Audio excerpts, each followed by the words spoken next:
Hi everyone! Angel Day here and welcome back to my YouTube channel. And for today's video, isa na namang topic of the day. And for today's topic, we are going to talk about questions that you are too afraid to ask your parents. So, itong mga katanungan na ito ay yung mga bagay na hindi nyo kayang itanong sa mga magulang nyo dahil siguro nahihiya kayo, siguro takot kayong ma-judge, or basta nakakahiya lang, too much information ba, personal masyado, ganon.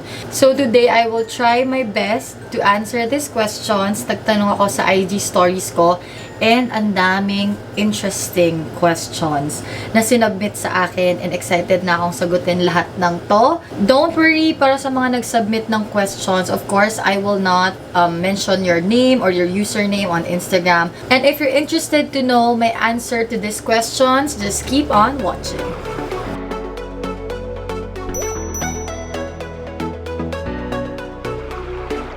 As you can see guys, kakaligo ko lang. So, naisipan ko ibang setup naman kasi lagi tayong sa white background. So, dito ako ngayon sa aking vanity area. So, I'm going to try my best to answer these questions.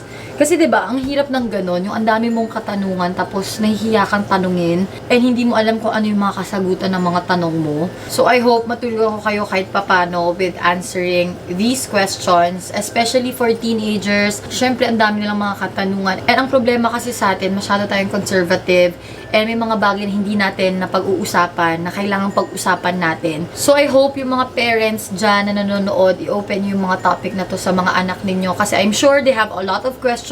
And also sa mga teenagers natin dyan, you know, try your best to open up these topics to your parents. And of course, educate them that talking about these topics are normal. And talking about these topics is very important. So, madami-dami itong mga questions, kaya simulan na natin. First question, I grew up having dark nipples. Meron bang solution to lighten it or kahit maging pinkish siya? Okay, girls, it is normal to have dark nipples, brownish nipples. Yung mga nakikita natin sa Pore na pinkish or yung mga light yung color ng nipples, dahil yan sa lahi nila. Tayong mga Pilipina, nasa lahi natin ang brownish na nipples. And there's nothing wrong with that. And gusto ko lang din sabihin na if you want to lighten it or gusto mo maging pinkish yung nipples mo, honestly, wala rin namang masama doon because that is your choice, that is what you want. Pero, to be honest, hindi ako aware sa mga products na nakaka-lighten or nakaka-pinkish ng nipples. Try to research about it. I'm sure may mga products na makakatulong sa'yo. But, ayun na nga, gusto ko lang sabihin na dark nipples are very, very, very normal. Okay, so next question we have here. May amoy po yung vagina ko and may mga white na discharge. Normal lang ba? Okay, yung white na discharge, that's very normal. Lahat ng babae na experience yan. Ang vagina ng babae, hindi yan amoy bulaklak or amoy pabango. Ang totoo niyan, pag medyo may sour or parang maasim na amoy yung vagina natin, ibig sabihin, healthy siya kasi meron siyang lactobacilli and that is a healthy bacteria. So, kailangan yun ng vagina natin. So, ang vagina natin, sobrang amoy mabango, ibig sabihin hindi siya healthy. And kung may instance naman na sobrang baho na niya na talagang hindi na nakakaaya, maybe there's something wrong, so I suggest you visit your OB-GYN. Okay, next question. Is it normal to have stretch marks sa breasts? I have, pero red yung kulay and I'm worried. Stretch marks are very normal. Ibig sabihin lang that your skin is stretching, that part of your body is growing. So, sana all, di ba, lumalaki ang boobs? Dahil ako wala talaga. But yun nga, don't worry, it's normal. Stretch marks are normal. I think pag red yung stretch marks, ibig sabihin, bago lang siya. Kaya yun, namumula-mula pa. Pag nasa puberty stage tayo, yan na yung lalaki yung mga hips natin and mga boobs natin. So again, stretch marks are very, very normal. Okay, next question. Hair is normal sa body natin, pero is it okay to have it in our private area when having sex?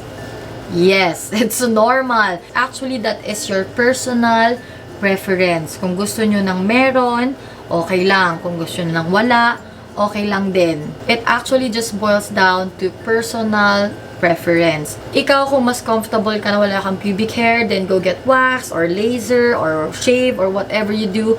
But if you're more comfortable na may buhok ka dyan, it's perfectly normal. If you ever encounter someone na ma-off dahil lang may pubic hair kayo, I think that's very immature in my opinion. Girls and boys, let me just tell you, yung mga napapanood nyo sa porn, it's so different from reality. Syempre, yung mga nasa porn, artista yung mga yan. So, they have to be, you know, clean down there, perfect yung skin, perfect ang lahat. But in reality, hindi ganon.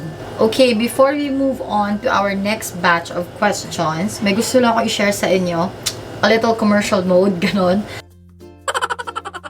I am currently trying out Kojiesan's face care line, and nakakatuwa guys because their campaign is about #CommandBeauty, meaning you get to choose which product to use depending on your skincare goal. And sobrang nakaka-relate ako sa #CommandBeauty because for me, beauty is really a choice. It depends on your personal preference. It depends on what looks beautiful for you. There are so many definitions of beauty, but for me, beauty is something that you decide for yourself, and beauty is being able to do whatever you want for yourself. So I'm very much in awe of Kojiesan's campaign because it speaks so much about women empowerment. But anyway, moving on to their face care line products, as I've mentioned earlier, you have the freedom to choose. So they have 2 toners right here. Meron tayong Kojiesan Skin Lightening Cleanser and Toner. So this is for people who want that dewy look. And then the other one is the Skin Lightening Pore Minimizing Toner. So this is for people who want to achieve that matte look, pang minimize ng pores. And this is perfect for me because I have very visible pores and my skin is very oily. Pero kahit anong piliin yung toner or any product from the face care line, lahat sila may zero pigment light. That's for hyperpigmentation, mga acne marks, mga age spots natin. And meron rin siyang Hydro Moist. Ang Hydro Moist naman to keep your skin smooth and hydrated. Next product is of course facial wash, and they have 3 variants for their facial wash. So, depende na lang sa inyo kung ano yung mas prefer ninyo. So, first here is the Skin Lightening Facial Wash. Ito yung pinaka-basic natin na facial wash. Ayan. So, this is what it looks like. Next that we have here is the Skin Lightening Foam Wash. So, if you prefer na foam yung ginagamit nyo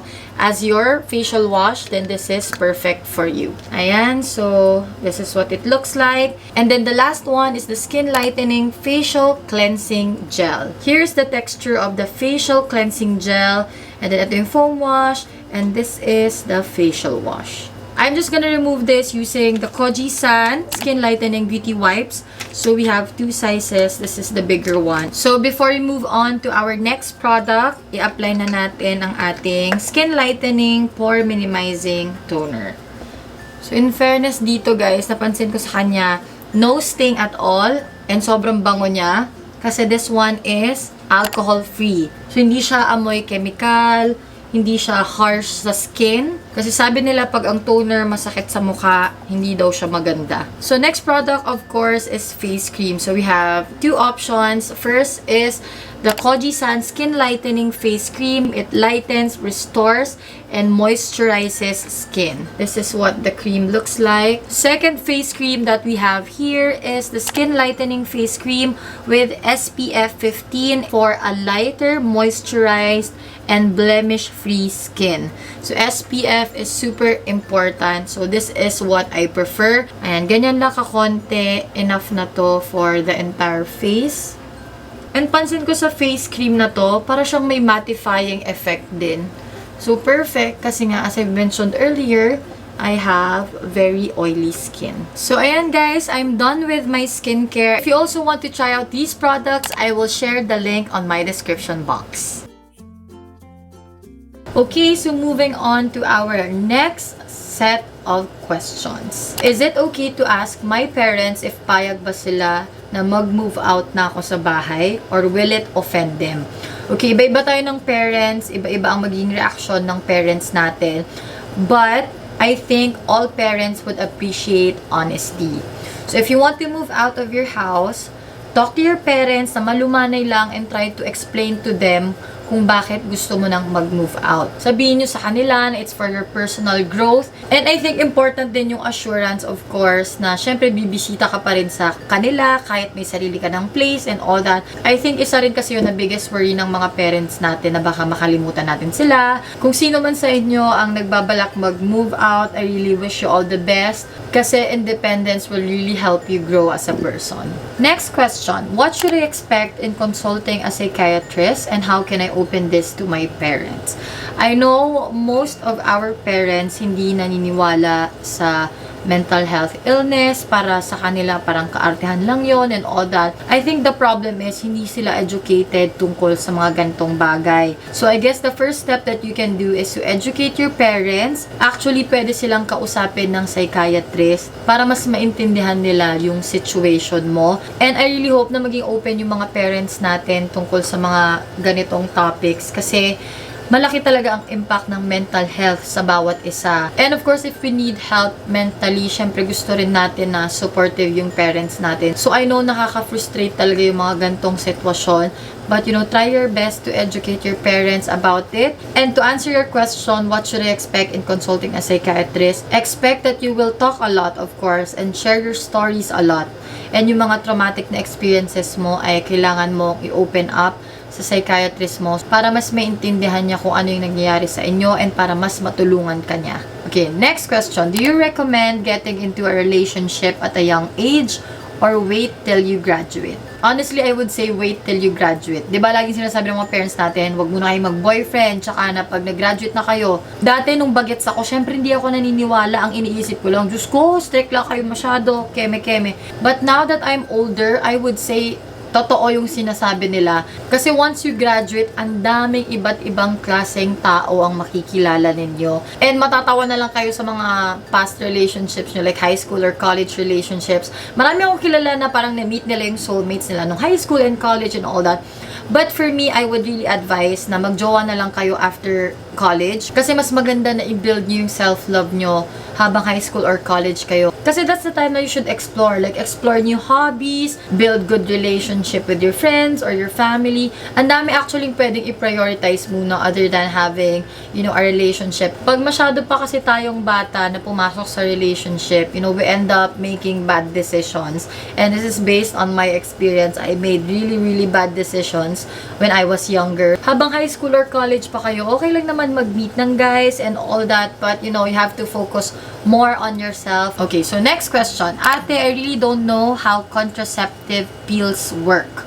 And I'm too scared to ask someone else. Honestly, sobrang nalulungkot ako na wala tayong sex education dito sa Pilipinas. It's really important to talk about these things kasi para hindi kung saan-saan natututo ang kabataan. Honestly, wala ako ka-idea nun about condoms or pills or ibang mga birth control methods. Actually, yung implant na birth control method, parang a few years ago ko lang nalaman. But anyway, to answer your question, I am not a professional. So the best way is to research about it. Honestly, ako wala rin nagturo sa akin kung paano gumamit ng pills, kung para saan ang condom and all that. Ni-research ko lang din lahat. I will try my best to look for YouTube videos about contraceptive pills and ilalagay ko na lang sa description box or somewhere here. But the most important thing when you want to do any birth control method is, of course, ask your OB-GYN. That is very important. Next question. Is premarital sex okay? Why is virginity still a big deal?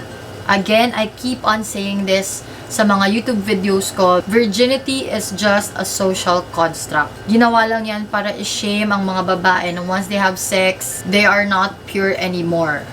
Yun lang yun. But for the question, is premarital sex okay? Again, this is a personal choice. Iba-iba tayo ng mga paniniwala, iba-iba tayo ng religion, iba-iba yung mga sinusunod natin. So, this is up to you. If you don't want to engage in premarital sex and gusto mo mag-sex ka lang after getting married, then that's okay. But what's not okay is telling other people how they should live their lives. Hindi mo pwedeng sabihin na, hoy, ikaw, wag kang makipag-premarital sex dahil naniniwala akong masama yan. ikaw naniniwala kang masama yan. But for other people, they have other beliefs. You decide for your own life, they decide for their own lives. Okay, another question. Can you get pregnant without having vaginal sex? Like when your partner fingers you? The answer to this is simply no. Kung walang pumasok na sperm sa vagina, hindi ka mabubuntis. Next question. If you have sex during your period, can you get pregnant? Eto, nag-research ako syempre. Sabi dito, sperm can fertilize an egg for 3 days. So if a girl has sex on the last day of her period and ovulates in the next few days, the sperm may still fertilize the egg. So there's a possibility. So kung ako sa inyo, period or no period, practice safe sex. Whatever type of birth control you're using, condoms, pills, implants, or whatever, make sure to use it lalo na pag hindi ka pa ready magkaanak. Next question. Advice for the young teens who thinks sex can keep a man. Nothing can keep a man. Pwede kayo pinakamaganda, pinakamatalino, pinakamayaman, pinakamabait, lahat na ng pinaka. But if a man doesn't want to be kept, well, iiwan at iiwan ka niyan. And sex is no different. Advice ko lang for teenagers out there, don't be pressured. If you don't feel like doing it, don't do it. Hindi dahil lahat ng mga kaibigan mo ay ginagawa yun, ay kailangan mo nang gawin.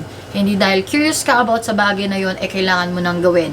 Do it when you're 100% ready and when you're 100% sure. And pag na-research mo na about it and you know the risks and you know what to do, all of those things. And this is not just for women. This is for both men and women. We have to be responsible. Pag ayaw nating magkaanak pa dahil malaking responsibilidad yan, then you have to do your part. Okay, next question. How should I deal with parents na ayaw akong pagjuwain kahit 22 na ako?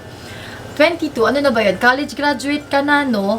Well, ang masasabi ko lang dyan, talk to your parents, explain to them na adult ka na. I think karamihan naman ng bagay na dadala sa matinong usapan.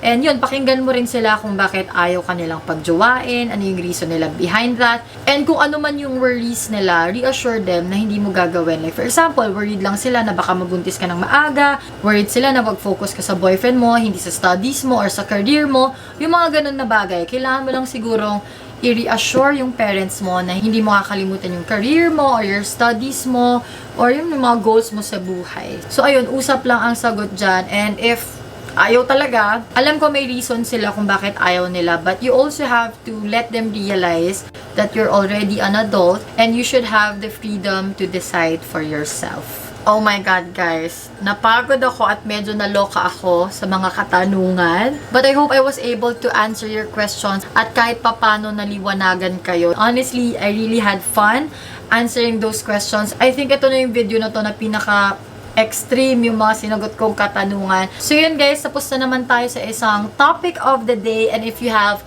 topic suggestions, alam nyo na yan, i-comment nyo sa baba. If you have any questions, just comment below. And if you enjoyed this video, don't forget to like and share it. And don't forget to subscribe to my channel. Thank you so much for watching. Till my next vlog. Bye!